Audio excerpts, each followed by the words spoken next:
I just want to share a few housekeeping items for tonight's Zoom meeting. This meeting is being recorded and broadcast on the city's YouTube channel and channel 25. Please remember to mute yourself during the meeting when you are not speaking. The chat function for this public meeting is disabled. All chats will go directly to me. All board members, please keep your video on. All others can keep your video off unless you are participating during the meeting. If you have any trouble, you can send me a chat. The city reserves the right to mute people or turn individual videos off to minimize distractions during the meeting. Please remember to state your name each time you speak for the benefit of those participating remotely. And just a reminder for tonight, there is another meeting here in the City Commission room tonight after this meeting. So we do need to wrap up by 7:15 p.m. at the latest. And now I'll turn it over to Kira. Okay, hey everybody. Let me bring up my screen so I can do a roll call. All right, Maddie. Present. Ben. Here. Kay. Present. Stephen. Here. Nancy. Present. Am I missing anyone? No. You've got 6. Okay, so we need to approve the meeting minutes of March 9th. Can I'll make a anybody? motion to approve the minutes of March 9th. Second from Steve Kramer. Okay, that has passed. You'll call for a vote. Oh, sorry, we need to call for a vote. Okay, Nancy, can you vote, please? Yes. Stephen? Yes. Ben? Yes. Kay? Yes. Maddie? Yes. Okay. All right, and we need to now approve the meeting minutes of April. Can somebody put forward a motion? Make a motion to approve the minutes of April. Second. Okay, let's vote on that. Nancy? Yes. Stephen? Yes. Ben? Yes. Kay? Yes. Maddie? Yes. And I say yes as well.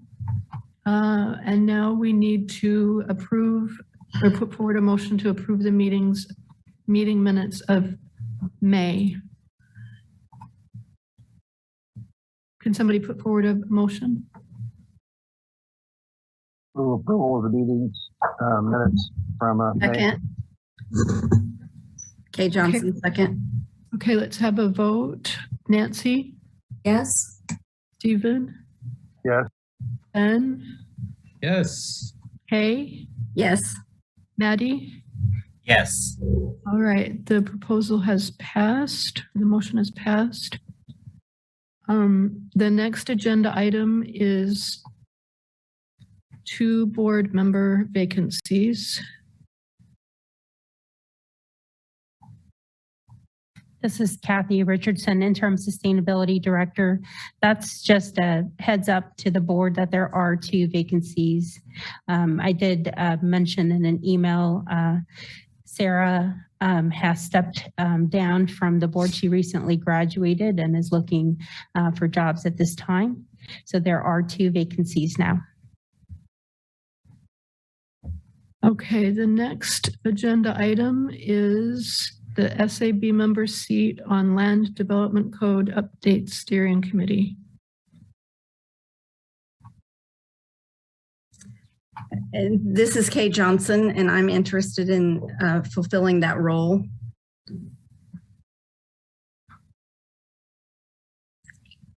Okay, can someone put forward a motion for that?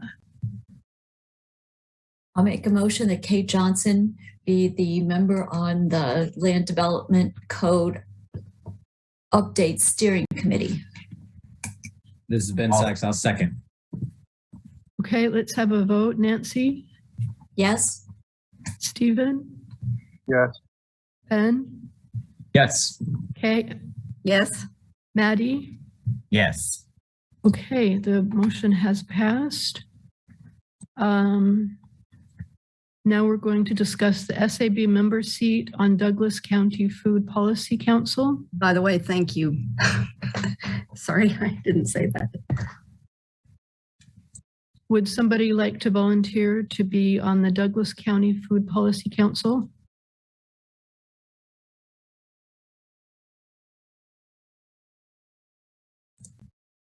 I was hoping somebody would volunteer because that's a pretty important role for our group, and they're pretty active. Do you know, can you talk a little bit about what those responsibilities would be? I think Kathy would be better equipped to talk about that. This is Kathy Richardson, Interim Sustainability Director. Yes, the Douglas County Food Policy Council is actually a council that advises both the Douglas County Commission as well as the City of Lawrence Commission.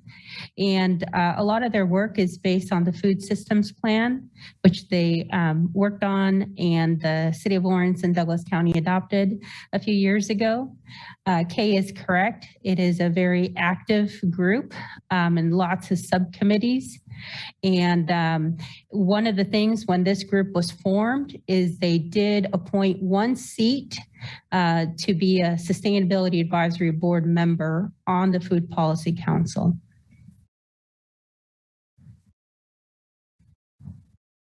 Does this sound like something anybody wants to do? This is Ben Sikes. I don't think that I have the time right now, even though it is interesting. I also would note that, we don't have two of our members here, and we're down 2 members as well that from appointments that we need to make as well. So it gets difficult to have a lot of cross appointments from a smaller and smaller pool.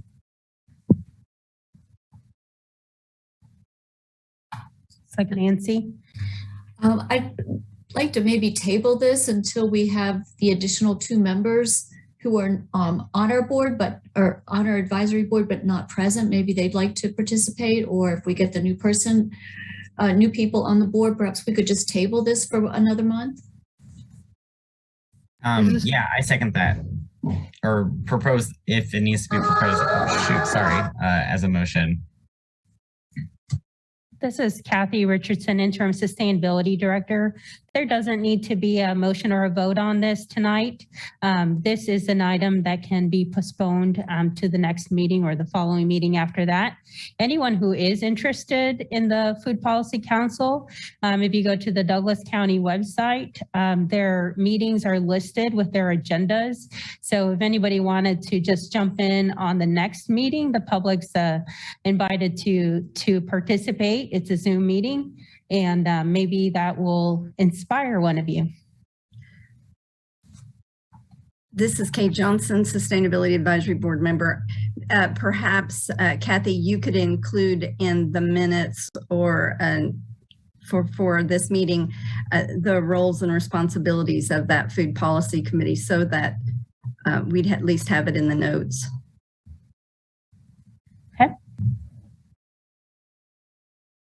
Okay, the next item is, it's my Erin Brockovich thing. All right, let me bring up my notes.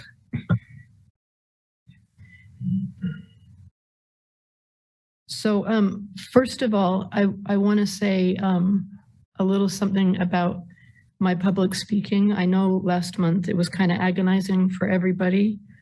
One of the reasons I apologize a lot when I speak is because I have always had a hard time with public speaking. Like the kid from South Park that has the coat on all the time. I actually was like that in elementary school. My mom had to hide my coat. So I don't mean to make it such a nightmare to listen to me, and I'll try not to apologize.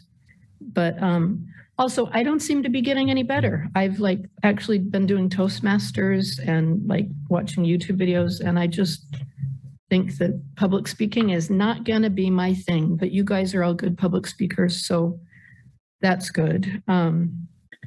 So I won't apologize, but I'll ask your patience, because I can write okay and I can think okay, but my public speaking is a nightmare. All right, so I want us to declare June 22nd as Erin Brockovich Day in Lawrence.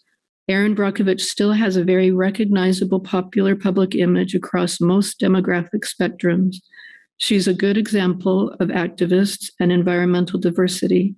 We have a lot of people in Lawrence who want to be more involved in board activities and local environmentalism, but they don't think of themselves as environmental activists because local and popular culture portrays environmental activists in really narrow, outdated terms. Jasmine's wonderful Climate Action Plan presentation reminded us the most important thing we can do about the climate crisis is to talk about it.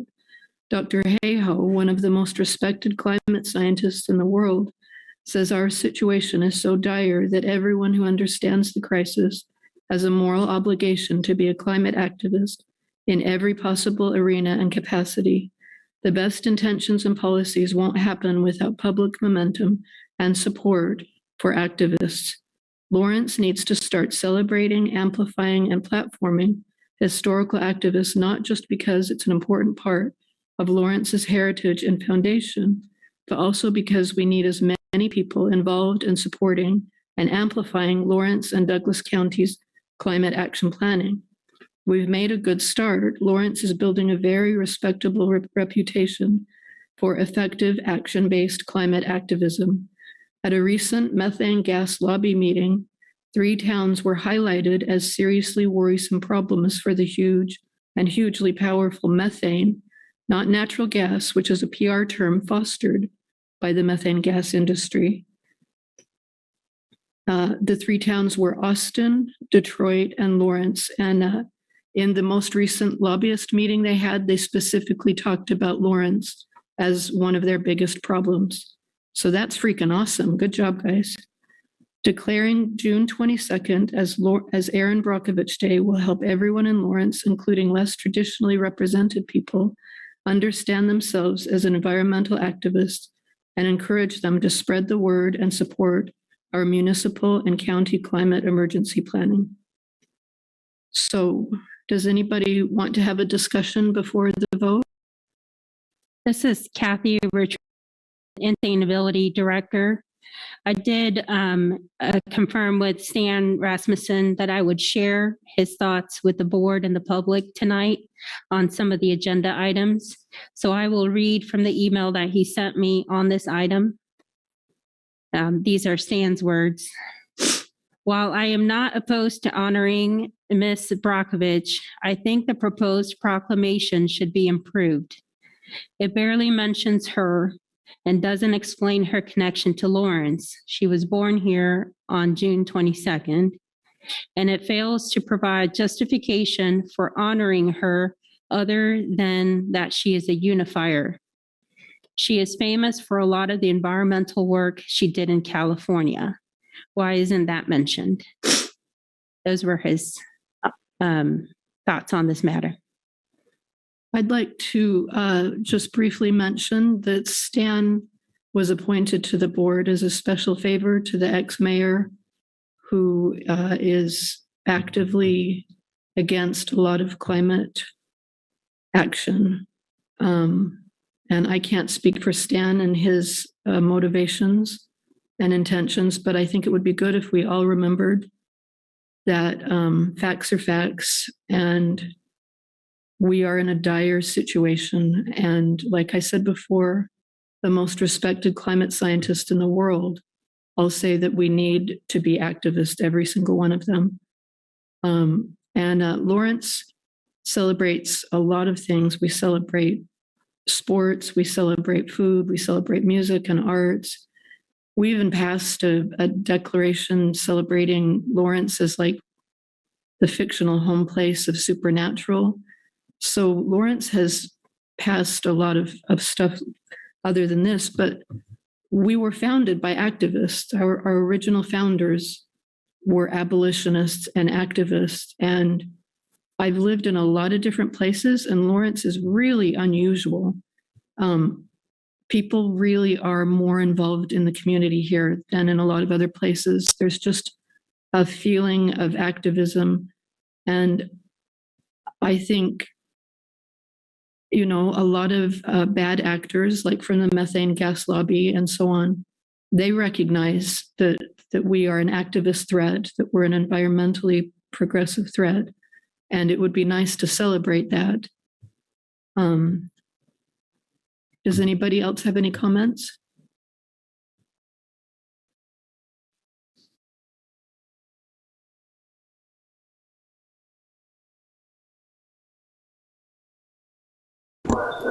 Personal things and personal comments, not other members of the board, but there's limited to not be presented during one of our boards. I think that was incredibly unprofessional.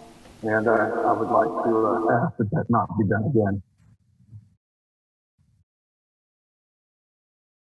Yeah, I agree, but I think we all also are aware of the fact that there's been a lot of vitriol aimed towards me by different board members. Again, these are things that are better left outside of a formal board meeting. I think that should curtail that part of the discussion now. Thanks for your comments, Stephen. I agree that we shouldn't bring personal feelings or personal comments onto the board like has happened in the past. I agree that we should keep it professional, and I would urge all of you to do so as well. Maddie, it looks like you've got a comment. Yeah, I am down to celebrate Erin Brockovich on June 22nd. Maybe this is a failure as an environmental activist. I had to look her up. And so I think the additions suggested of like her connection to Lawrence, why she's important in terms of activism and stuff like that would be good. Just in case there are other folks, maybe it's like an age thing and I'm just too young.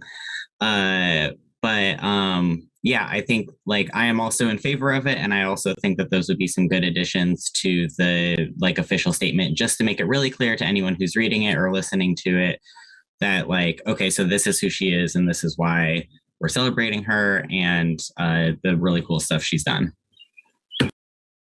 That's a good point. Thank you. I appreciate that. I will say I would love it if you guys know of any historical activists, particularly deliberately disenfranchised people, people of color, other people.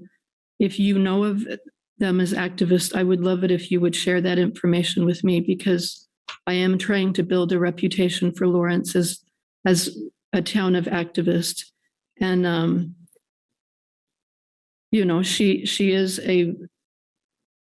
is a more traditionally represented demographic, but she is very recognizable across a lot of demographic spectrums. And I think she would be good branding and good messaging for Lawrence to celebrate. I would really like Lawrence to get a national reputation of town of activists. Does anybody have any other comments? Okay. Hi, I'm really a big fan of the movie and the persona of Erin Brockovich. And, my comment about the proclamation, though, is one similar to Stan's in that I think that it definitely needs, if it's going to be Erin Brockovich, then we need to celebrate the woman and her accomplishments. And I am concerned that the questions that are posed in the proclamation and some of the comments that you just made may indicate that you believe the commissioners are not supportive of our efforts. And I'm really concerned about that because we just passed a strategic plan. All of the departments have environmental sustainability goals. And so I guess I would prefer to see it more focused on Erin Brockovich, if that's going to be the proclamation, then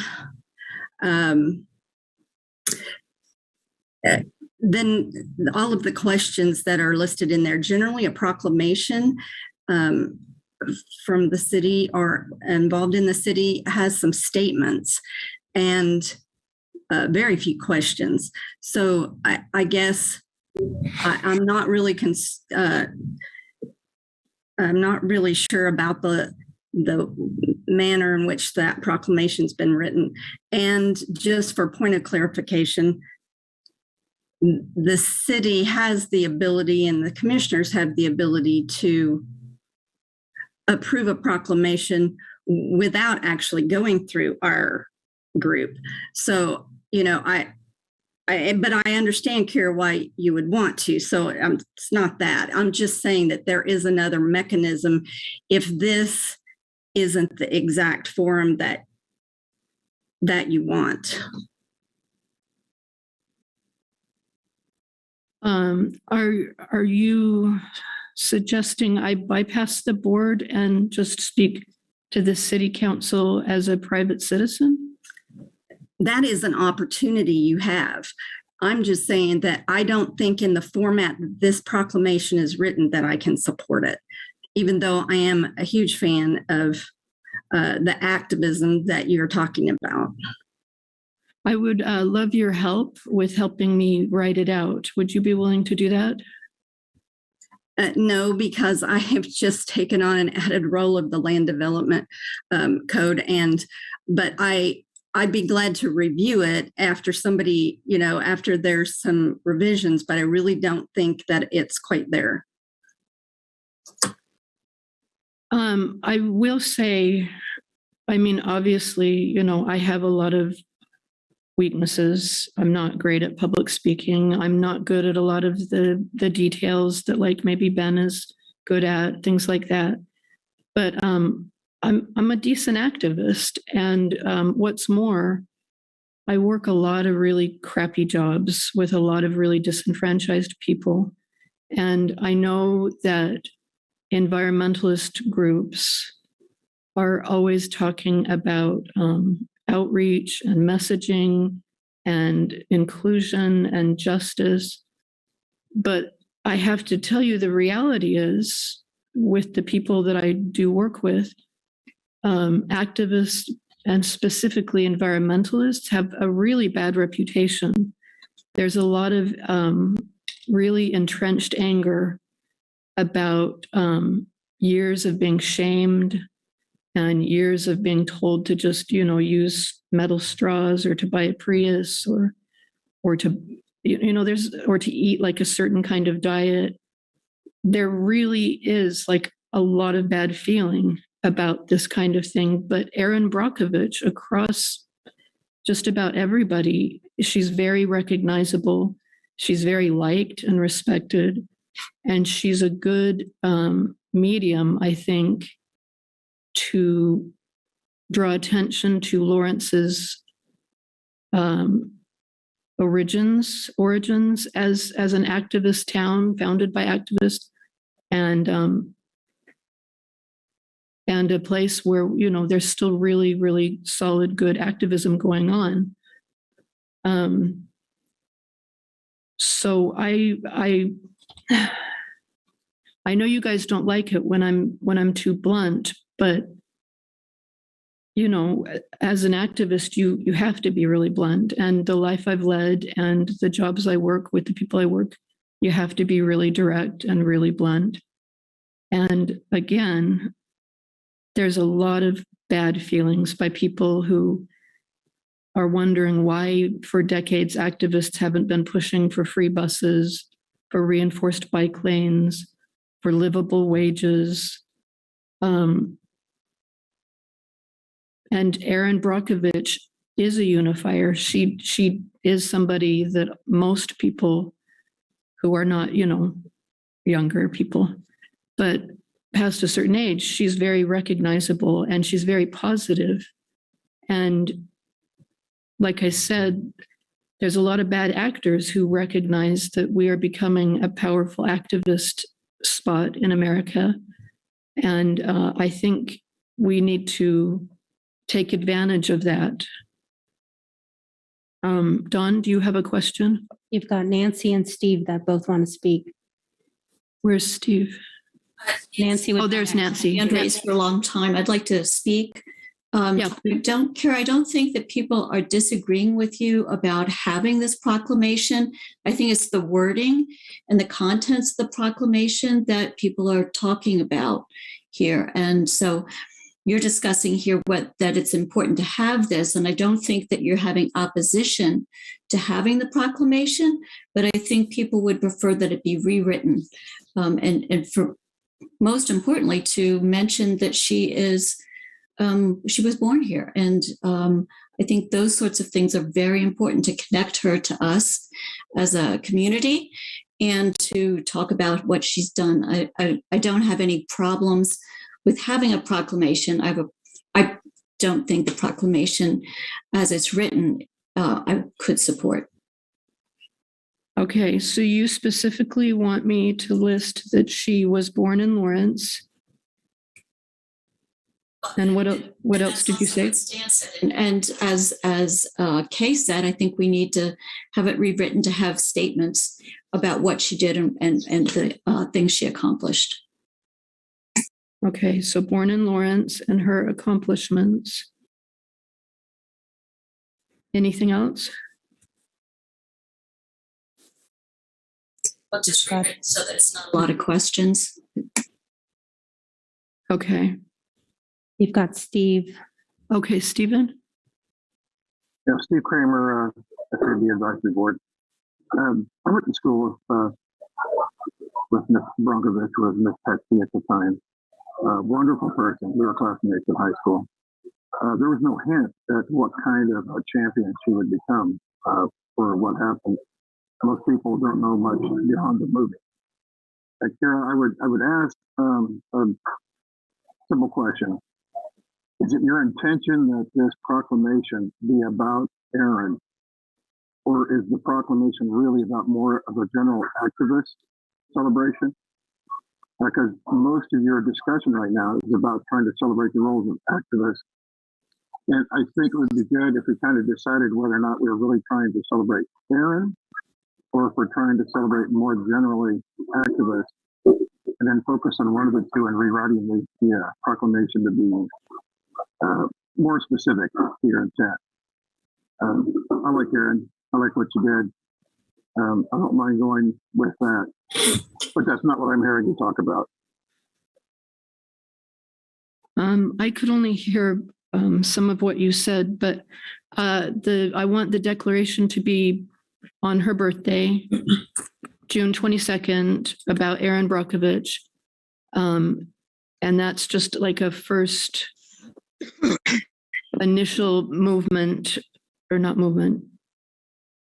Like I said, I'm trying to build a reputation of Lawrence as an activist town. So this is like just a first step in outreach and movement building. Can you hear me okay now? Now I can hear you.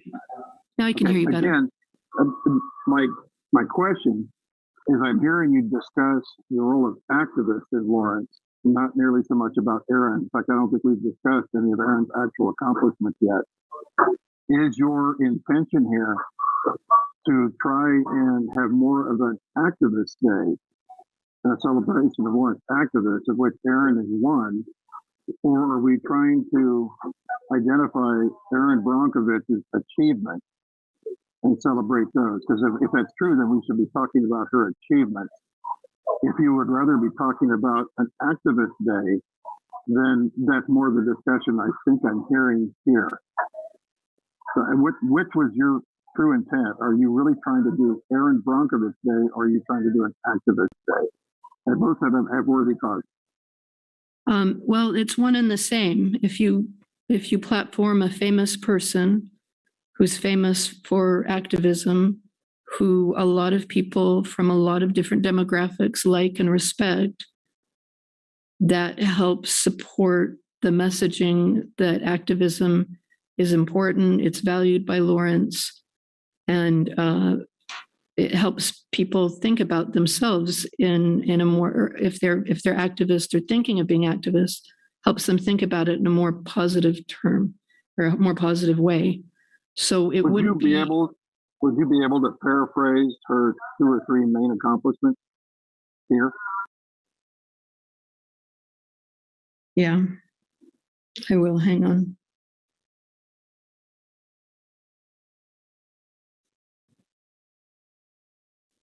Okay.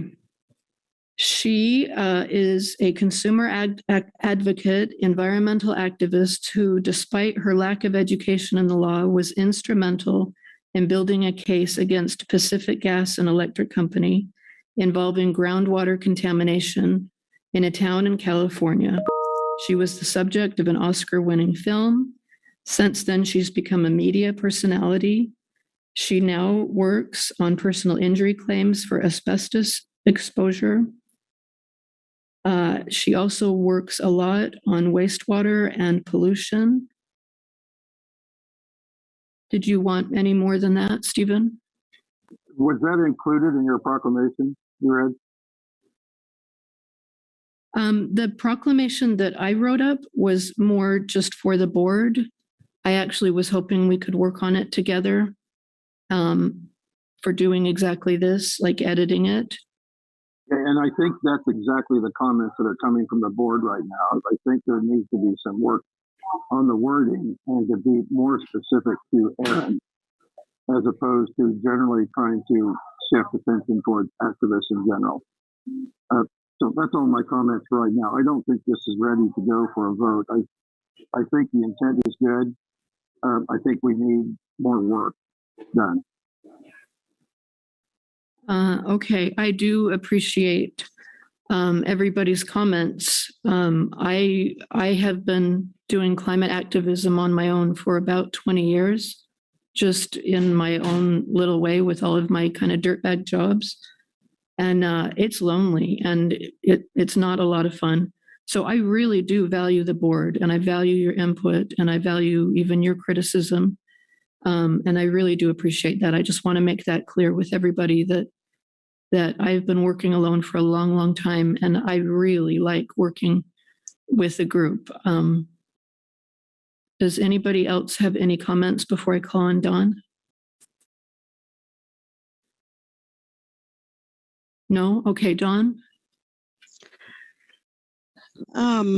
I was about 10 minutes late. Looks like you guys went through a lot of the agenda before I got in here. But I just would like to request the board to move to straight next to C2 or C3.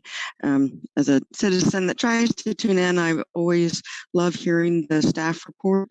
And I know that there's a lot of work that's going on behind the scenes with the subcommittees. And so I'm anxious to hear those reports, and I don't know, the meeting might go really long if we don't get to them soon. I'm interested in E and F for sure. But I wondered if those could be moved to the latter part of the meeting. And then I was just going to suggest to Kara maybe to form a small subcommittee or do a Zoom call or email with a couple of people in a sort of subcommittee fashion to save time and bring something that you said you like working with a group. So that might be a good answer to come up with something that might be more broadly accepted and easily voted on. And you could even take it straight to the commission, city commission, like Nan mentioned, maybe get it there before June 22nd, who knows. Anyway, that's all. I'm just really excited to hear some of the other stuff down the lower end of the agenda. Thank you. Thanks, Dawn. I appreciate your involvement as always. Kathy, if I rewrite it on my own, I would still have to present it to the board again before I would go in front of the city council, right?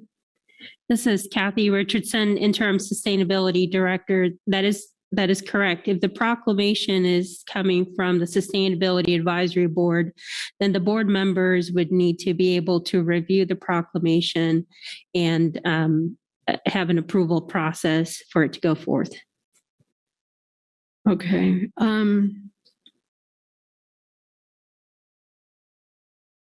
Well, do you tell me this, you guys? Do you think I should rewrite it and that we should vote on it? Because, June 22nd is coming up right away.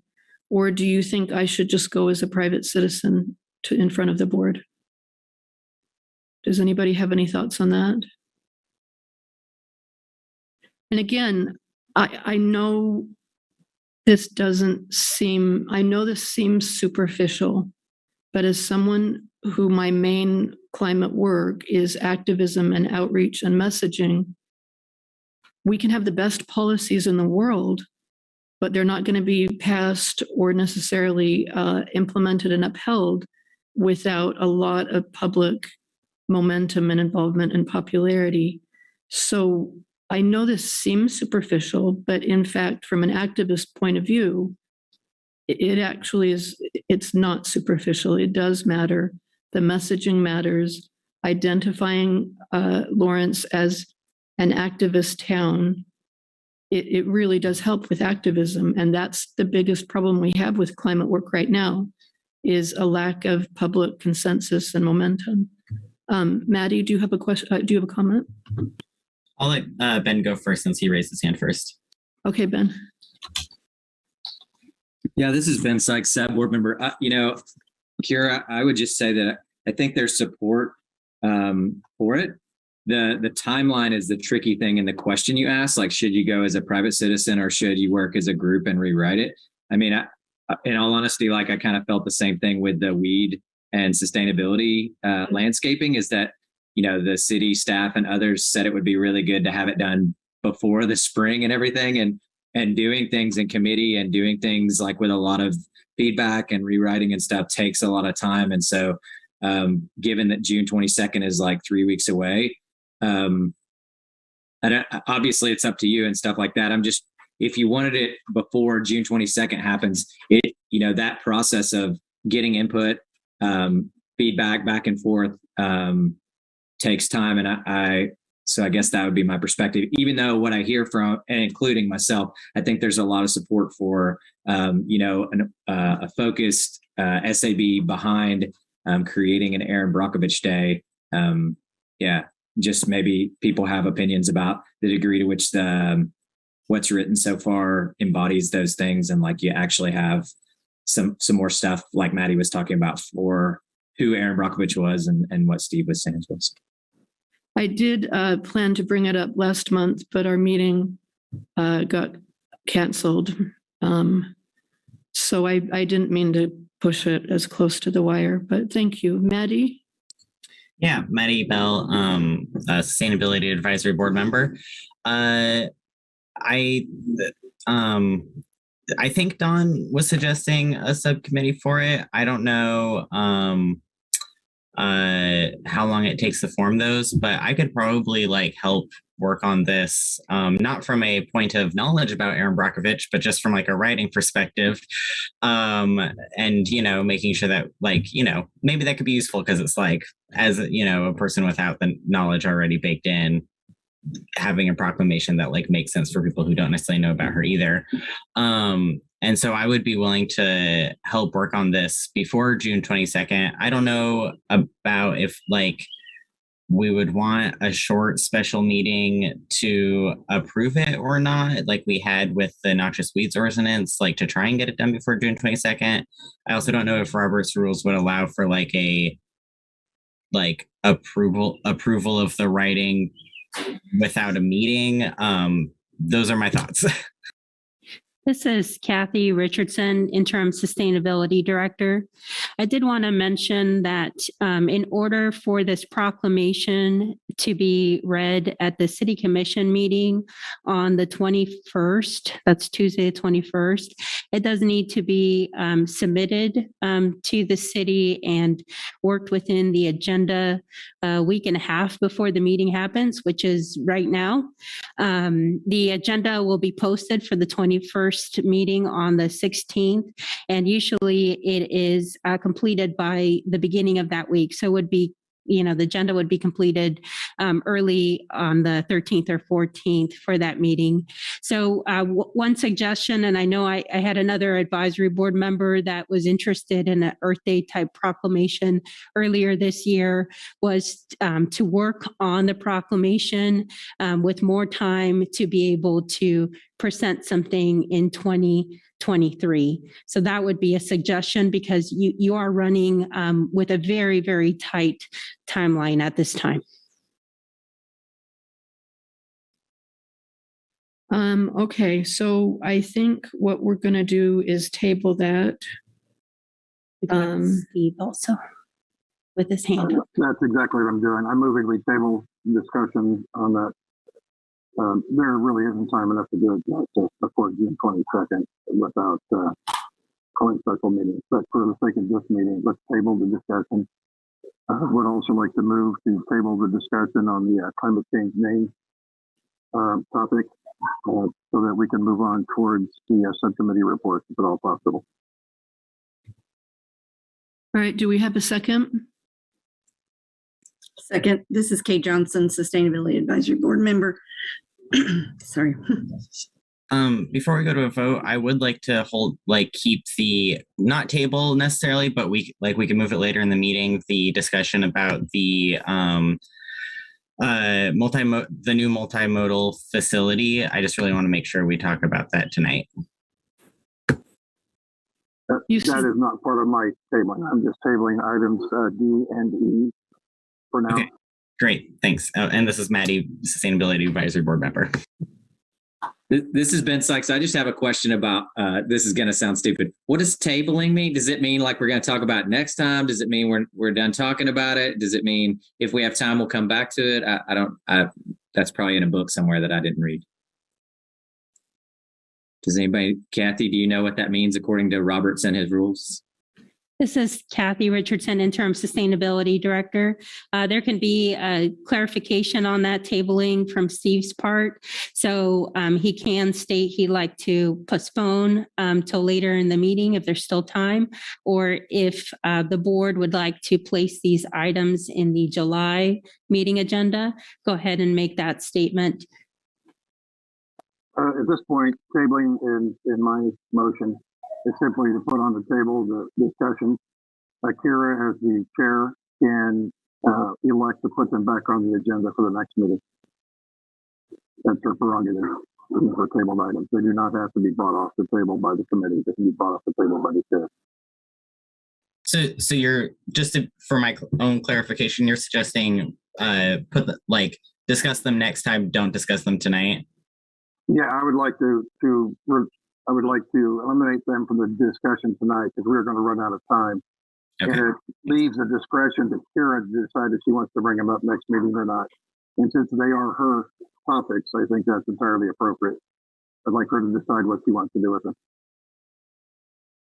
I would suggest that we talk about changing the board name to the Climate Crisis Board next month.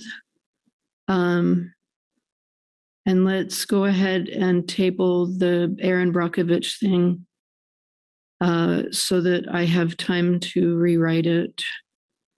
And I'll just aim for next year. Do we need to have a vote on that, or can we just move on to the multimodal thing? You can move on. Okay, let's move on to the multimodal discussion. Maddie, do you want to go ahead? Sure. This is Maddie Bell, Sustainability Advisory Board member. So I think a couple months ago now, the City Commission was voting on the development of the new bus hub at, I think it's Castle. Sorry, just everything is leaving my brain right now. But basically it's not the one that would be downtown, but the other one. And the commission voted in favor of building the multimodal transportation facility or bus hub with using like fossil fuel based equipment and stuff instead of electric. And I was talking to Mayor Shipley, and she mentioned that, like, as the Sustainability Advisory Board, we could still have an influence on that, and it's not like a done deal. And I would be very in favor of the city building this bus hub with electric power in mind. Like from the get-go, yes, it will probably cost a little bit more upfront, but one, we just have to go electric because climate change is real, and the most recent IPCC report talked about how like new development needs to be electric, and like we have to start now. And then also and sorry if I'm wrong about this part, but I think there wasn't information on how it could pay itself back over time. And third item is that the voting to build it with like fossil fuel based like tech and stuff, which sorry, that's like a weird way of putting it, is with being able to transition to electric and renewable energy in the future. But I would assume that would just cost extra money in the future to do that kind of overhaul instead of just doing it now. But it sounded like other folks were also interested in talking about this. So there we go. Okay.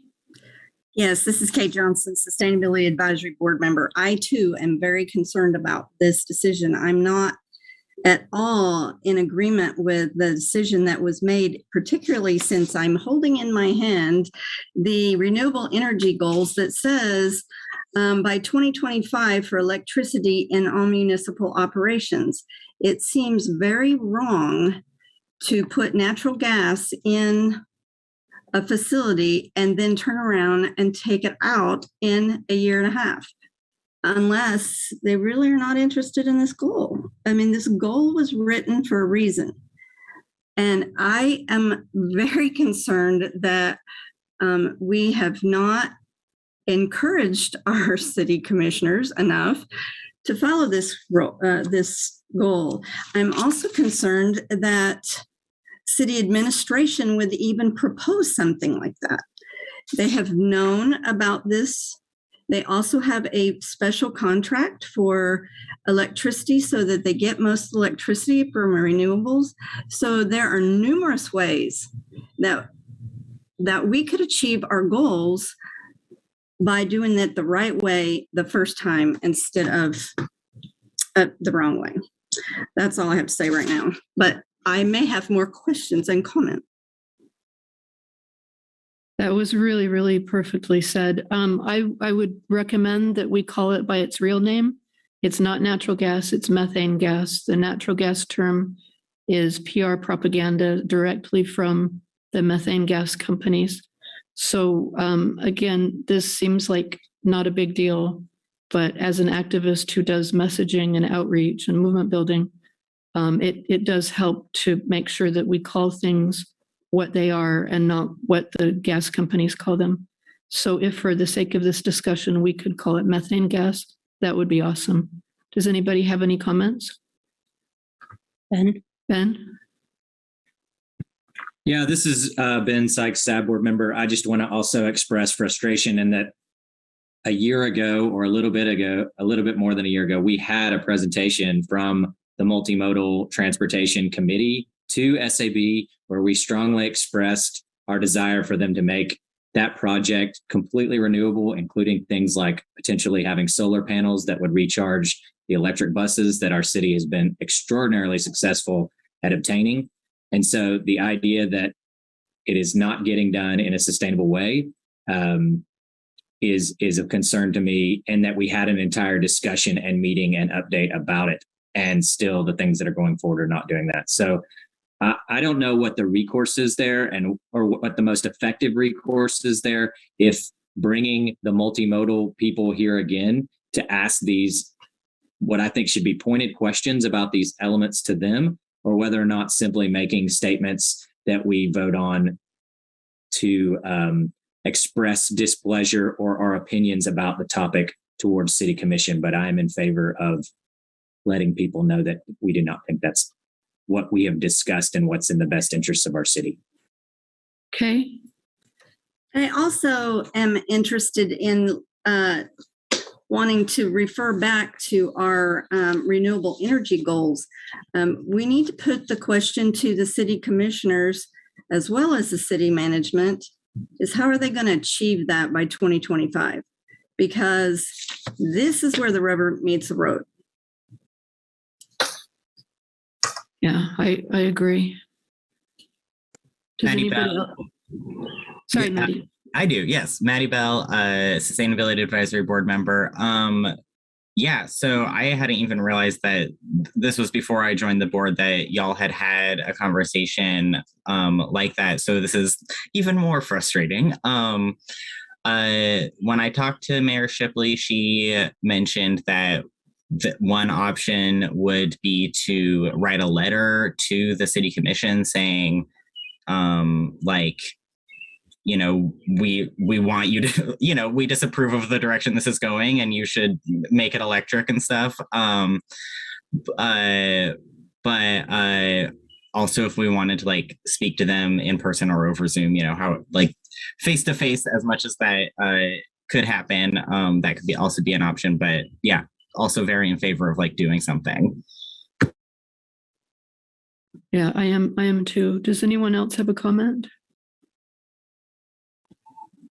Does anybody, Maddie, do you have any idea if there's action that's planned on around that in terms of the timeline? Timelines are sometimes really important here. So I don't know if City Commission needs a letter that they need to discuss at their, June meeting, or do you have any clue? Or Kay, does anybody else know if there's action that's happening on the multimodal?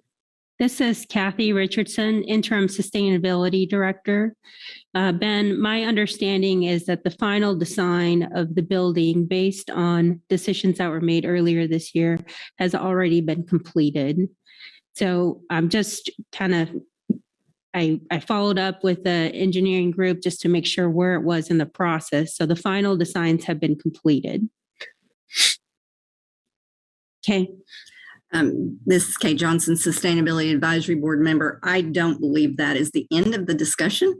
And I really feel like that we should have a statement coming from the Sustainability Advisory Board member that that number one, they're not following their own written sustainability on renewable energy goals, and we would like that to be reconsidered. And there could be a cost associated with that, and there may not be a cost. It depends if they've ordered the equipment, or whatever, but they should have taken that into consideration. They've had all these documents. And just like you said, Ben, they've been notified, they've been talked to, and yet they still did something different. And I think that is where our strength lies, is letting the city commissioners know that we expect when these documents are passed and signed, voted on and passed by the board commissioners, that they're followed. Nancy?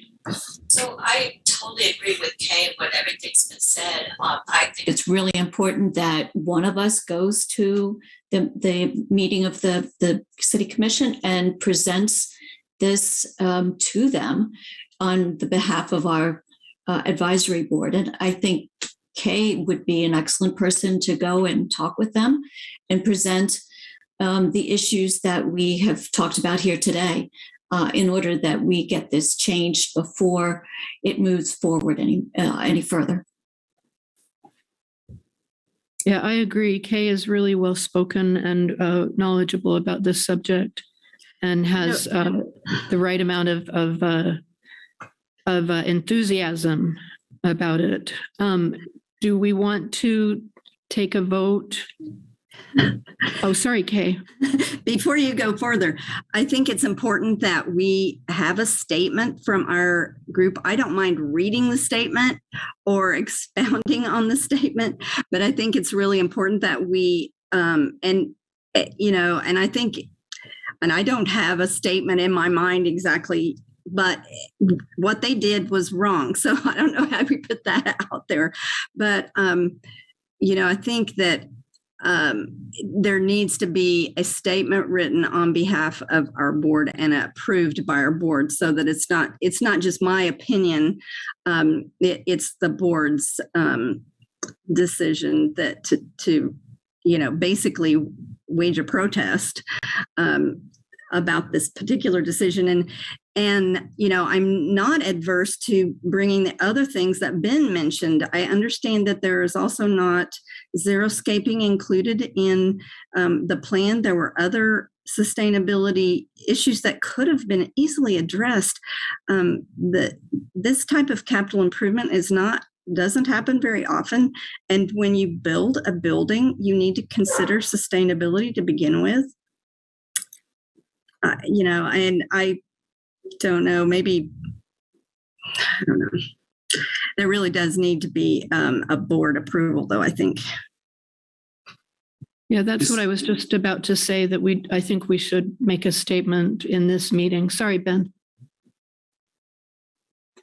I was just going to ask about procedure, and this applies to, in fact, what we were talking about with the Erin Brockovich as well. Is Kathy, do we have the ability, if we're exchanging statements through email, and I know we have to be careful of the open recordsy things that we're all like emailing one another or whatnot, but I'm just curious if we can approve statements from the whole board through email, like votes, or does it have to?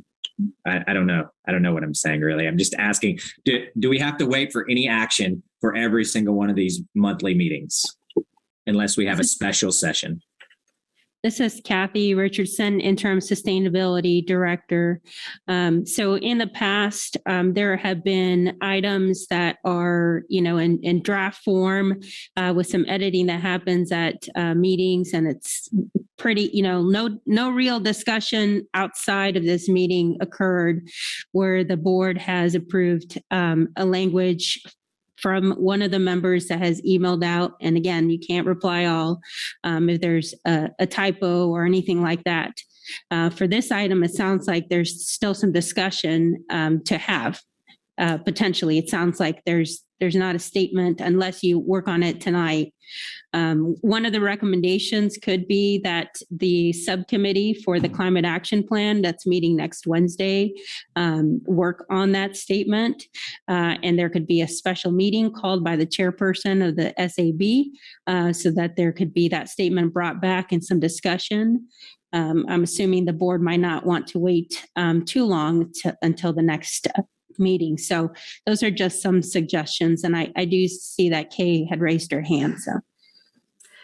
Yeah, I like the idea of it going into our climate subcommittee meeting. And truthfully, if we wait 2 or 3 more weeks, they've already, at the end of the day, waiting to the next meeting may not be a problem. Just by the fact that we're discussing this will be put on the city commissioners information board. I'm sure I will make sure that that at least several people understand that. So I don't have a problem if we work on it in the subcommittee, come up with some language, and then maybe propose it in the meeting or our regular meeting. And I'm sorry, my dog is barking. I'll do whatever anybody, but I think it should be a collaboration on the discussion of what it should say. Because I'd like to scold them, but I know that the language shouldn't be that way. This is Maddie Bell, Sustainability Advisory Board member. I was wondering, so I'm interested in being involved in the process of writing the statement. Is it possible for me as a board member to show up to that subcommittee meeting, even if I'm not like part of the subcommittee? Okay, I'm seeing some nods. Okay. As long as, this is Kathy Richardson, this city's interim sustainability director, as long as you don't meet quorum at the subcommittee, because then it would need to be a public meeting. So we just need to make sure that all the sustainability advisory board members do not participate and show up to that subcommittee. And of course, it's Nancy's committee, so Nancy would have to approve it. Nancy has her hand up. Okay, Nancy Muma, SAP member. So I think it would be a great thing to talk about at the next meeting. It'd be great, Maddie, for you to join us. But the only difference that I don't agree with Kay that we should just wait till the next meeting. I think we should call a special meeting very more quickly, maybe a week after next, to approve the statement that we write. And we don't have to have a long meeting, but I just think we ought to have one. And that's fine with me too. Maddie Bell, Sustainability Advisory Board member. I'm also in favor of a special meeting just for this thing, just to get it out as quickly as possible, because as Kathy mentioned, the final plan has already been approved. So the faster we can do it before like they order equipment or break ground, the better, I would say. And probably the more likely we are to change what's happening and convince them otherwise. Right, does anybody else have any other comments before I call on Michael and Don? Steve Kramer. Oh, board sorry. member. Just a point of the clarification of a point of order. I'm in total agreement that we need to move very quickly to come up with a statement. And that statement should be put together. But coming from this board, we would need to make sure that it was in an agenda published 1 week prior to the special meeting. So we want to maybe be thinking about that special meeting date and get some dates in here now, some timelines. Nancy, what day are you meeting with your subcommittee? We're meeting next Wednesday.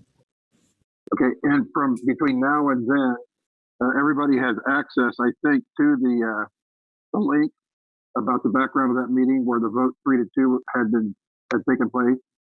So if everybody got educated, I think you could draft a statement fairly quickly and we could actually post an agenda item, but that statement needs to be posted with the agenda. 7 days later, we could have the special meeting. I think time is of the essence here, as Ben has already said.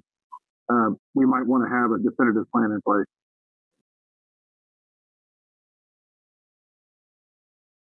Does anybody have any comment about that? Nancy? No? Okay, Yeah. I'm going to call. Oh, sorry, Maddie. Maddie Bell, Sustainability Advisory Board member. Yeah, I mean, if the 15th is when the subcommittee meets, we could even have a special meeting the week after, right? If we got the agenda out. I don't know what else is on the docket for that subcommittee meeting, but potentially the statement could be written at that meeting and then approved a week later. Maddie, that's exactly what I'm suggesting. Is yeah, you write the statement, publish it the next day so that it has accessibility by the public, schedule the special meeting 7 days following. Okay, cool. And just for everyone's ease, the timestamp of when the presentation in that city commission about the bus sub stuff starts at the 4-hour mark, just so you know. So you don't have to watch 4 hours of unrelated stuff to find it. Oh, God. Thank you, Maddie. Okay, I'm going to call on Michael now. Hi, good evening, Michael Allman. I'm with Sustainability Action Network. Excellent discussion. Thank you for digging into this because it's extremely important. And I totally agree with Kay and Kira about being blunt. Like Kay said, this is wrong, and you should just tell them, you have a goal, you adopted a goal, you are not following the goal. Just say it. And then give all the reasons. The city commission, if you're looking at the 15th for the climate committee and then a special meeting after that, then most likely it will be the city commission meeting on the 5th of July as the earliest opportunity.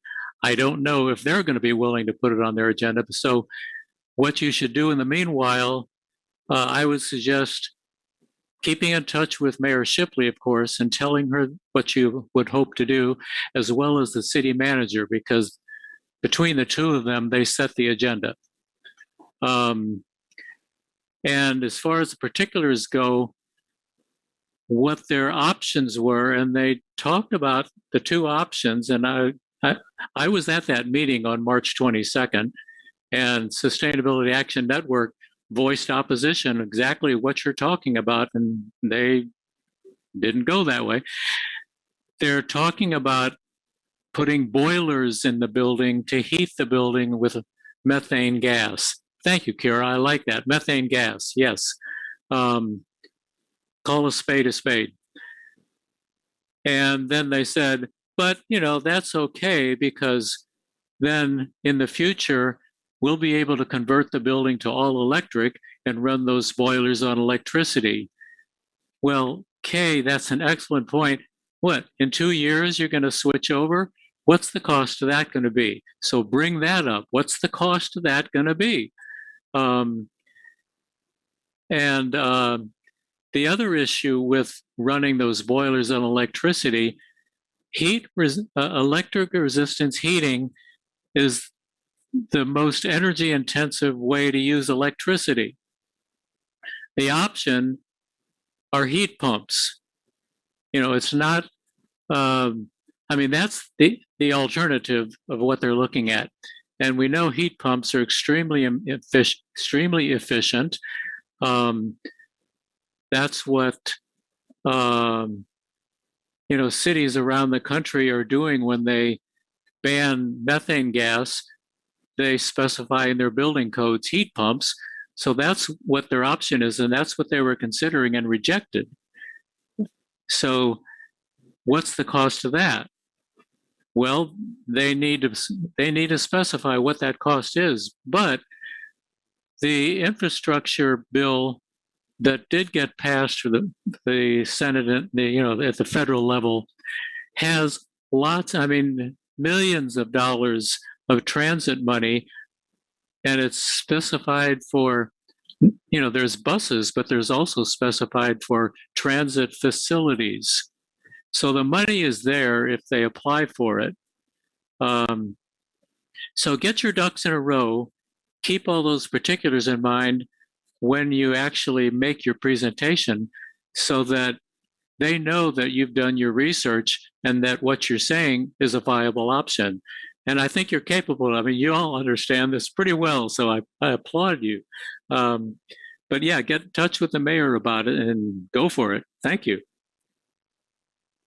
Thanks, Michael. And I hope you'll be at the meeting next Wednesday. We could really use your input and your clarity. Dawn? Oh, the things I was going to say are moot now.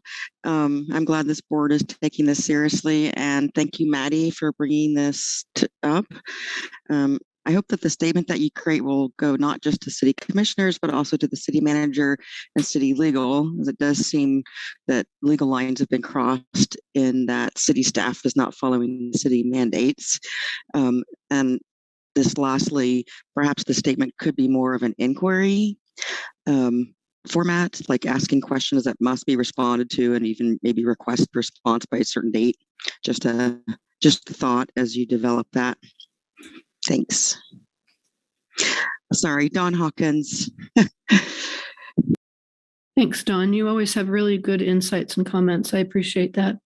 Does any of the board want to respond to any of that? No?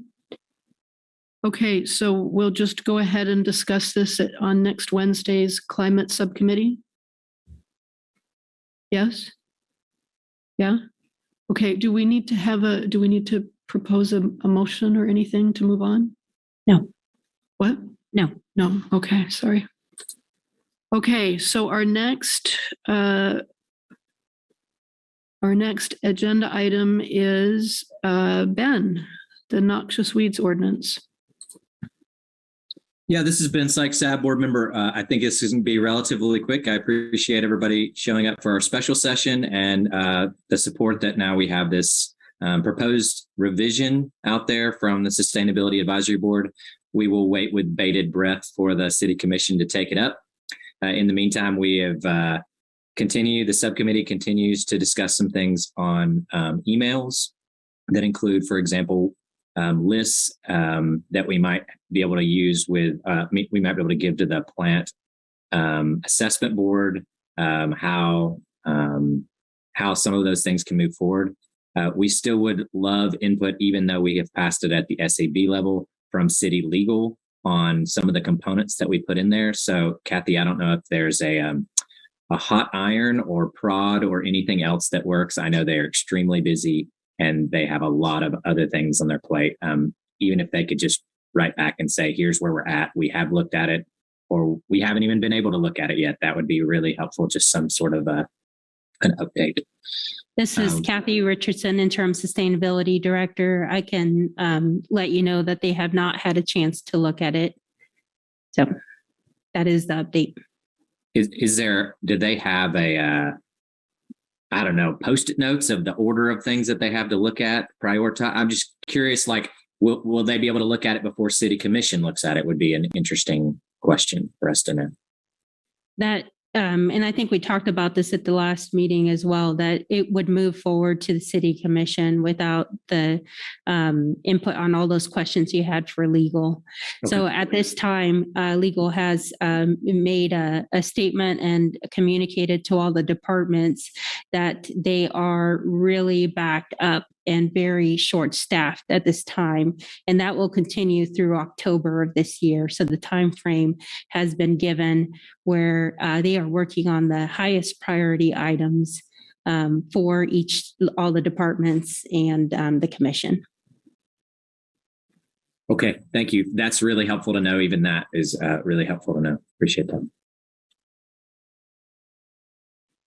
Steve Kramer, Advisory Board. Ben, if I understand correctly what was just said by Kathy and also what we talked about before, we're trying to initiate a dialogue and get a first response from the City Commission. And I believe that should be able to happen prior to the legal reviews, because there's a number of things I'm sure they're going to come back with and pass this with further detail. So maybe there is some way to put some pressure and to get this on the agenda for the Commission review, or at least whatever way they have, in order to give us some feedback and some notes back about how the dialogue continue while we wait for October to roll around. Yeah, I appreciate that, Stephen. You know, the subcommittee worked hard. There was a lot of people that have talked on, and Michael and others that are here about how to streamline it and get it as close as we could before we brought it to them. So they're, slowing that or trying to minimize as much back and forth, coming back to the table. But I absolutely agree with you. And I'll be honest with you, since I'm relatively new in this process, I don't have any idea how, after we pass it out of SAB, how it gets chosen to be or not be on the City Commission. I don't have an idea of process here. So for those of you all that have more experience, I'd love education. This is Kathy Richardson, Interim Sustainability Director. Ever since you approved, the Sustainability Advisory Board approved this recommendations on the ordinance changes. This is a document that was shared with the City Manager's office, and I did bring it up to the City Manager. So we're in the process of getting it on the agenda. He did recommend that the planning staff take a look at it. And I know that you have been in a lot of conversations with Brian Jimenez. So he's kind of taken a look at this final document that you've provided. So I just wanted you to know that. And as soon as we have a date, I will notify the board of that date for the City Commission meeting. Excellent. Thanks. I think that's really all I had on updating for that. Thanks. Does anybody have any? Oh, Stephen does. Go ahead, Stephen. Sorry, I just didn't lower my hand yet. Okay, does anybody have any comments before we move on to the next agenda item? Just one quick comment. I'm really looking forward to hearing some feedback from the Commission on this. Okay, our next agenda item is Nancy's. It's the plastic bag single-use ordinance. Go ahead, Nancy. Hi, Nancy Muma, SAP member, reporting on the Climate Action Plan Subcommittee. We met May 18th.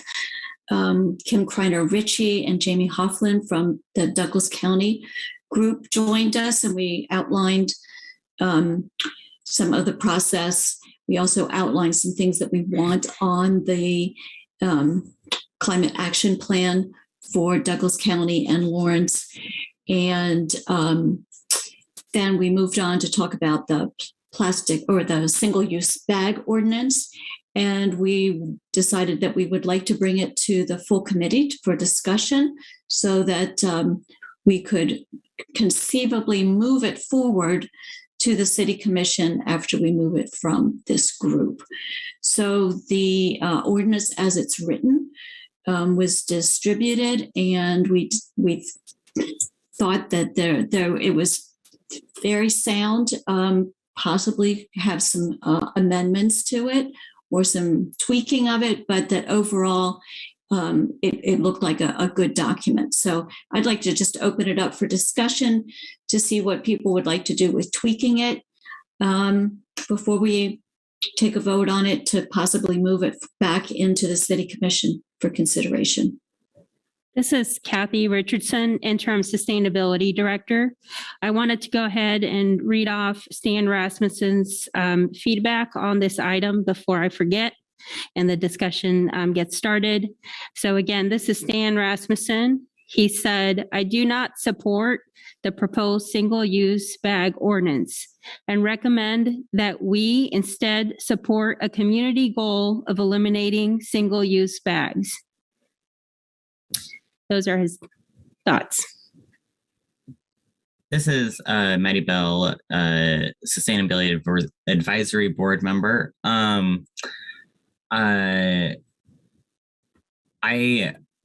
guess I'm thinking more about the responses that we were sent from the various grocery stores in Lawrence, including Checkers, Hy-Vee, and the Merc. And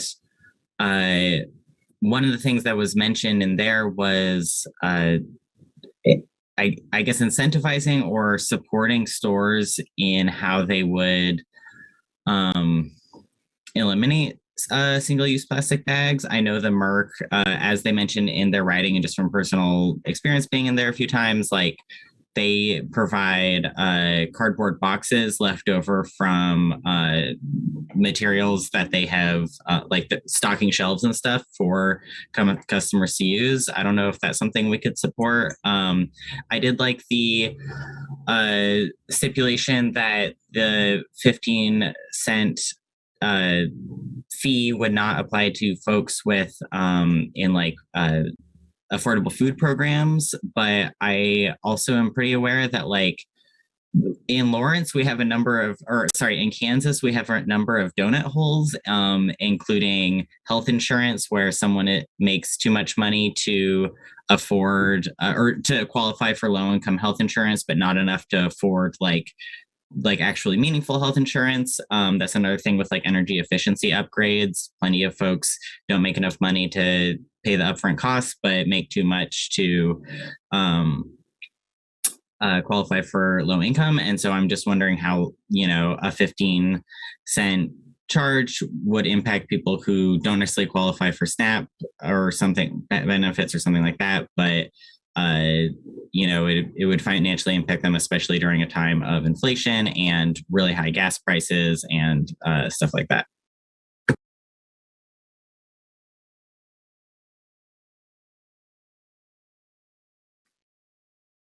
This is Kathy Richardson, the Interim Sustainability Director.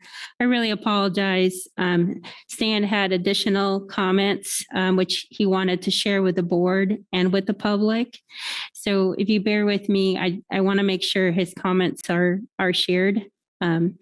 Stan says, I have concerns about the ordinance. I question whether it will have a meaningful impact on waste reduction or on changing people's habits.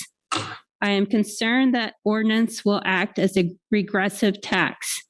Low-income citizens pay a disproportionate share of the cost burden, while middle and high-income citizens shoulder a relatively small cost burden. The estimated cost to consumer is substantial. Estimated impact for just plastic bags is $4.35 million to $5.4 million. It will be even higher when paper bags are factored into the equation. The ordinance will enrich establishment vendors at the cost of the consumer. In fact, it may even act as an incentive for them to use more single-use bags because they keep the revenue for the program. Companies like Walmart, McDonald's, Dillon's, Target, etc., may see it as just another way to make a profit. I think it will be an overburdensome program on vendors at the farmers market for small businesses, restaurants with carryout, liquor stores, jewelry stores, and other activities. For example, the signage and receipt requirements will be difficult for vendors at the farmers market. Additionally, the ordinance will put the business in the awkward position of having to dispute whether to charge or not to charge for reusable bags. My experience in other cities is that you just end up with denser plastic bags over 4 mils. By the way, there appears to be a significant typo in the definition of reusable bag. I question the effectiveness of the ordinance if there is no enforcement mechanism. Who in the city will monitor? Which establishments will be monitored? How will it be enforced? If waste minimization is the primary goal, we could achieve substantially greater impacts by implementing a commercial recycling program, countywide recycling options, etc. There is a typo in section 9-1102, reusable bag. The last sentence should read as, if made of plastic, a reusable bag must be at least 4.0 mils in thickness instead of 4 millimeters in thickness. Why are we not considering comments from local businesses? When representatives of the MERC spoke to the SAB a few months ago, they requested that SAB recommend a single-use bag elimination goal to the City Commission. They expressed concern about supply chain that nearly forced them to return to single-use plastic bags. They also expressed concern about putting their employees into an enforcement role and compared it to the challenges their employees face when enforcing county mask mandates in the store. The MERC made a specific recommendation that I would encourage us to honor. Based on my concerns and questions about effectiveness, impact, and structure, I am not supportive of the ordinance. I think we can do better, and I think this board should be striving to achieve more impactful goals that are beneficial to everyone in the community. I challenge us to do that. Recommendation, based on comments above, I recommend that we support a community goal to eliminate single-use plastic bags rather than an outright ban. Those were his comments. I have a couple of thoughts about this, and they might surprise some of you. I'm actually against doing a plastic bag ban or the 15-cent thing. They did this in California, and all the businesses just made thicker plastic bags and then charged people for it. I'm also against the idea of the city doing any more plastics recycling. That's something I wanted to talk about in a future meeting, for us to propose that the city gets rid of their plastic recycling, because that's just greenwashing. Most plastic doesn't get recycled. The bags, they don't get recycled. The companies say that they do, but they just take them off site and burn them. Recycling plastic is actually, more propaganda and greenwashing from petrochemical companies. And this isn't something that we have a choice about. We literally have to get to net zero. This is like life and death type stuff. And I do agree with Stan that this will be wasted political capital. Right now, I feel like a lot of people feel very positively about the board and about environmentalist actions. I feel like something like this right now, when people really have hit a wall emotionally, but especially, like I keep talking about, essential workers who are working for peanuts, who are dealing with a really mentally unwell general public. It's putting them in danger. When we brought this up a few years ago on the board to the city, they were ready to sign it right then. And they were very supportive of it. But there were a few members of the board who wanted to go back and kind of fine tune it and recalibrate it. And I feel like we really lost that moment, that if we were going to do this, we should have done it then.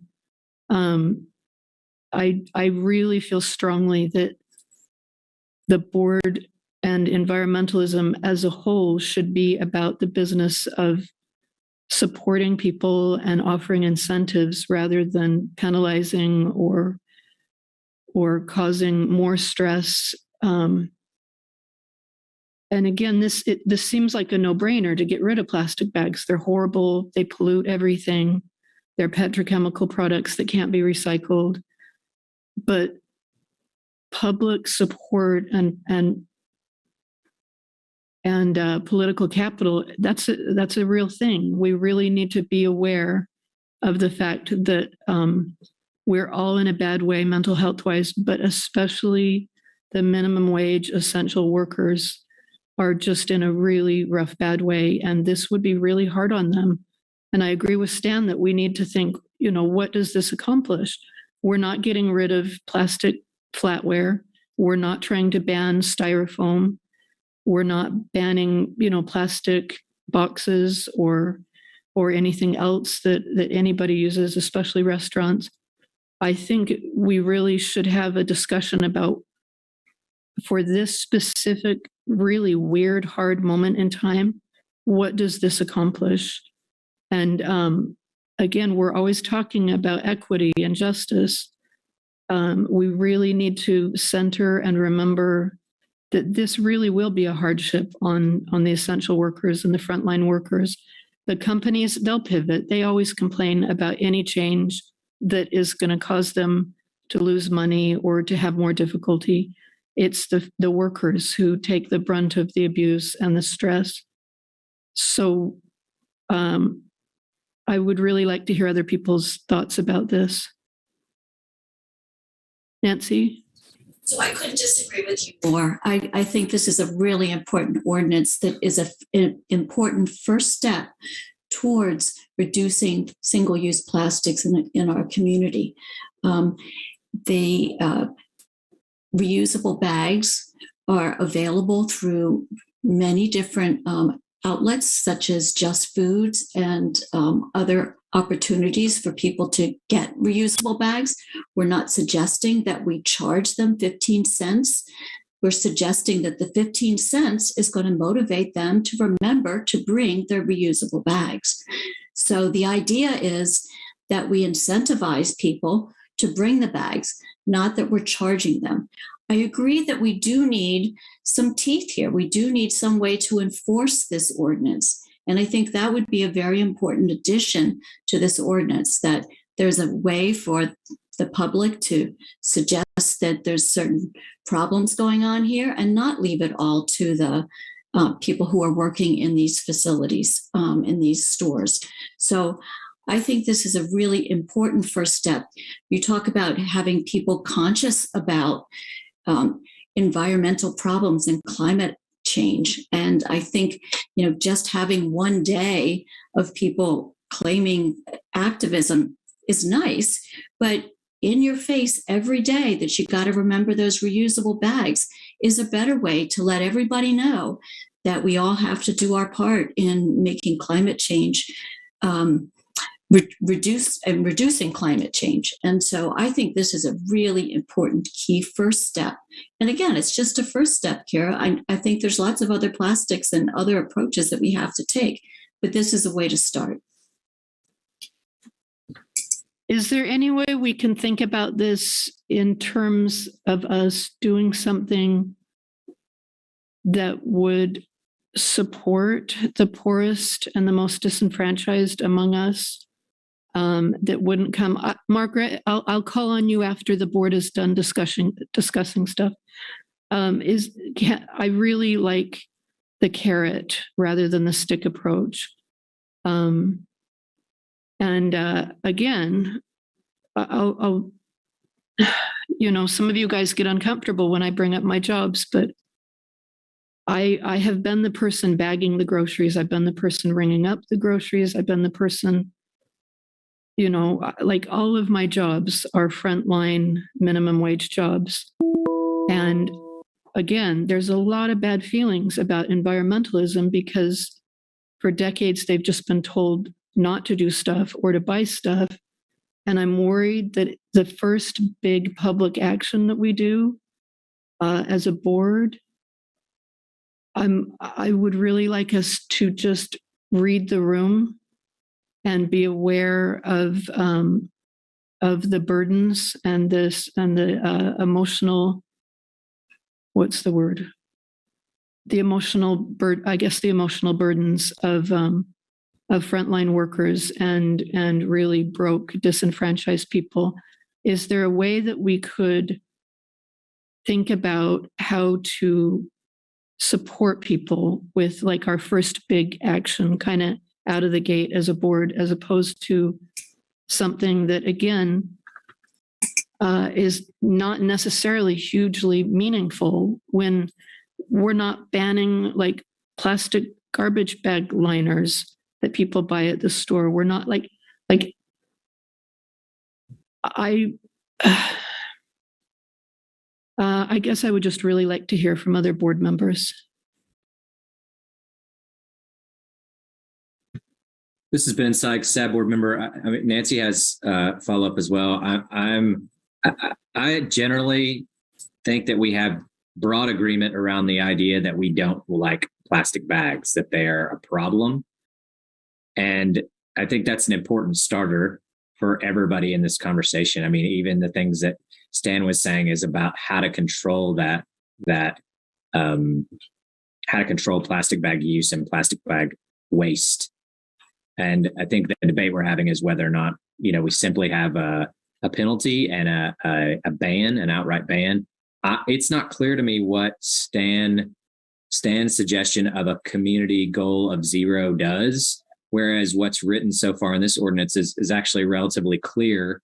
And in fact, when the questions went to Checkers and Hy-Vee and the Merck, they had very specific recommendations about the minor changes that might be useful in tweaking that. So I guess from my mind, I am definitely against the bags. I want to hear from the public, and we have a lot of input as well already. But if there's an alternative to get rid of bags, whatever that community goal of 0 is, I would need to see what that means to get there. Right now, there's like one tangible thing here. So that's my perspective.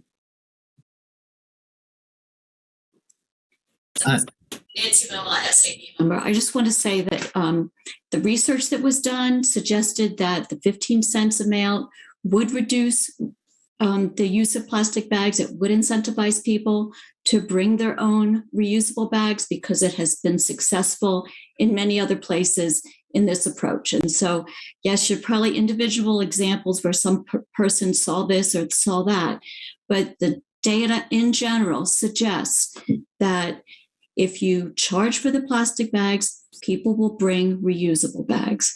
And it's a good way to motivate and incentivize the public. We also discussed the possibility of handing out reusable bags to the public when we initiate this. And so we would have the opportunity to give some reusable bags to those who cannot afford the 15-cent charge. Give them the reusable bags. As I said, reusable bags are available at places like the Just Foods and other food kitchens. So I think that's an approach that we could use, is give out reusable bags and then incentivize people with the charge. And I agree. I think we need to move on to some of the public and let them talk. Steve. Thanks for your comments, Nancy. Stephen? Steve Kramer, Advisory Board. I lived in Seattle when they banned plastic bags there, and it occurred overnight. The difference is that they allowed paper bags and everybody switched to paper. If I read this correctly, this 15 cents would also apply to paper bags. Is that correct? Paper bags are a single-use bag at the point of sale, so they would also be included. That's a question, and I'll continue with my statement.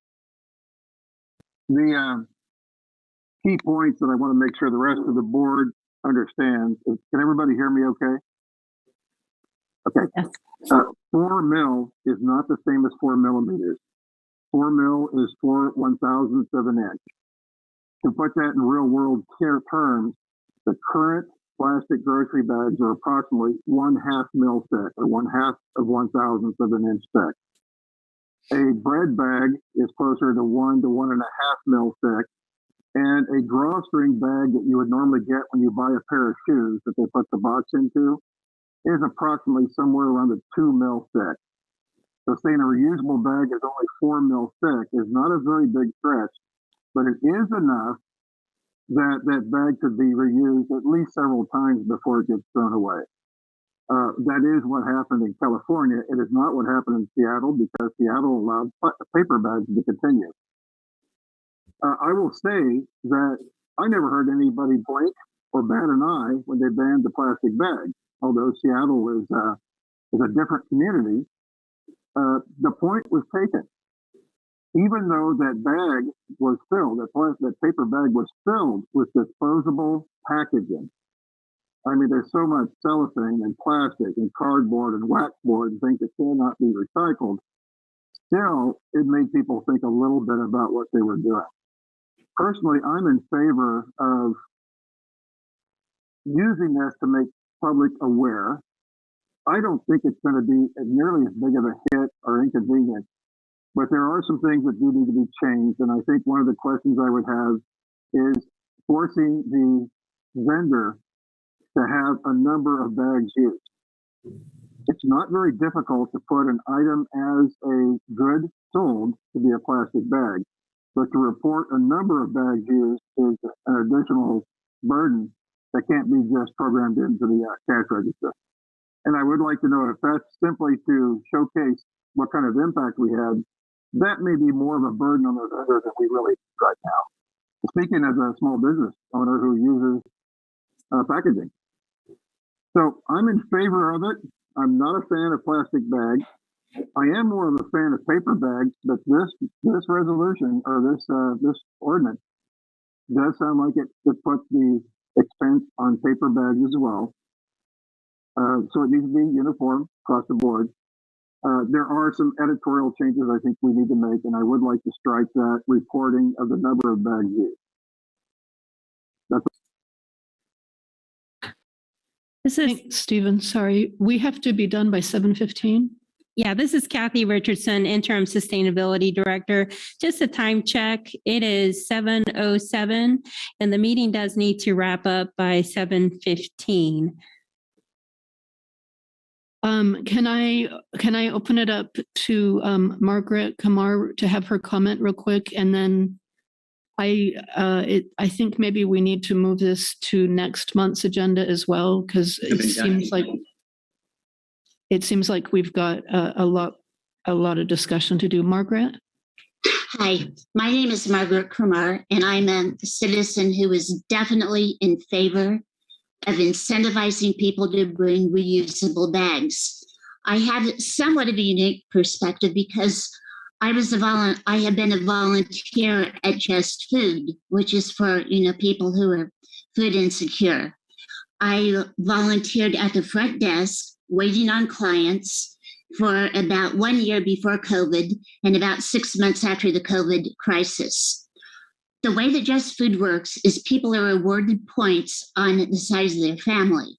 One person gets 10 points, 2 people, 20 points, et cetera, up to 50 points. They also get extra points if they bring in reusable bags or their own containers. You have never seen so many reusable bags in your life. They almost all brought bags. They didn't care if it was a box. I mean, if nothing else, give people warning that this is going to take place, and they can get their own stash of plastic bags. They can have, and that was okay. A plastic bag used until it wore out is a reused bag. But I mean, here are people, poor enough to come to Just Food, don't have enough to eat. And coming up with reusable bags was not a problem. And they did not complain. They were happy to get more points by bringing in their own bags. Further, we are vendors at the farmers market. And so we are somewhat qualified, Hidden Hollow Farms, so we're somewhat qualified to speak about that. We've been there, 10 or 15 years or so. We have a stash of plastic bags that we keep under our table for people who want a bag. We have only had to give one of those out this year because people at the farmers market are learning to bring their own containers. And we'll say, do you want a plastic bag? And they say, no, we have our own. And they carry it away or they put it in their bags. People can be educated, that plastic is a bad thing, that it chokes marine animals, etc. And they can be incentivized, especially if they're given warning. If they don't want to pay the 15 cents, start their own stash of reusable of plastic bags, if nothing else. But I'm telling you, it is not a burden on people, and it can be accompanied by many giveaways of plastic bag, of any kind of a bag for people who might want them. So I think that this ordinance does need to move forth and not get tangled up in a bunch of weeds. Thank you.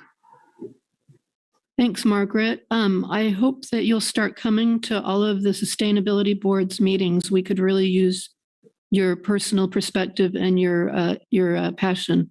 I really appreciate you coming and speaking tonight. Michael, you got to talk real fast, Michael. We're running out of time. Where'd Michael go? Turn on the mic. Michael Allman. I just want to say, keep your eyes on the prize, which is no more plastic anywhere. So, Kara, you're right, but we got to start somewhere. The other prize, to keep your eye on the prize, reusable bags. That's what this is all about. That Margaret said it right there. The whole point of this is get people to use reusable bags. And this ordinance is the incentive. Or you could call it a disincentive. I mean, it's working on behavior changes, and people can adapt readily. And I do not feel, honestly, that this has any comparison to mask mandates. That's something very personal that's equated with vaccination and something on my body and my health. And this is something you carry a product with. It's not that emotionally embedded. I really don't agree with that. If somebody has a 4 mil bag that they're selling at a store, if the stores are going to get rid of the 1 mil and only have 4 mil, fine. Like Margaret said, people will reuse those bags because they're heavy and they'll last. But eventually, people will be carrying their own bags or their own boxes or their own baskets, even better, baskets. People will make the change if they have the incentive. If it's only a goal, Stan asked, well, who's going to enforce this ordinance? Who's going to enforce a goal? A goal is going to get us nothing. So, yeah, do the ordinance, please. I mean, Ben brought up, the question about monitoring changes of all the stores if they have a goal. Well, are you meeting the goal? Nobody's going to be able to track that. So get rid of the reporting thing in this ordinance. I agree with Steve. It's a burden. It's not necessary. The change will take place. We don't need to find out how quickly each store is making that change. The change will take place. Thank you. Thanks, Michael. I do just want to make it clear to everybody, I hate plastic bags. They're horrible. They're awful. When we brought this up a few years ago, I was absolutely gung-ho for banning them. The timing is not great. Like the frontline workers, the disenfranchised people are in a bad way. It's bad timing. We do have to think about timing. and framing and incentivizing. But we're out of time. We've got to, we're going to have to continue this discussion next month. Does anybody want to propose that we, how do you say it, that you draw the meeting to a close?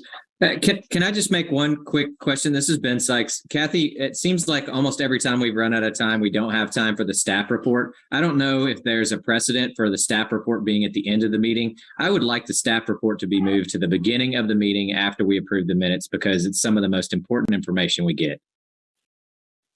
So I would make a motion that we move the staff report to the beginning of the meeting directly after the minutes from now on so that we don't run out of time to hear it.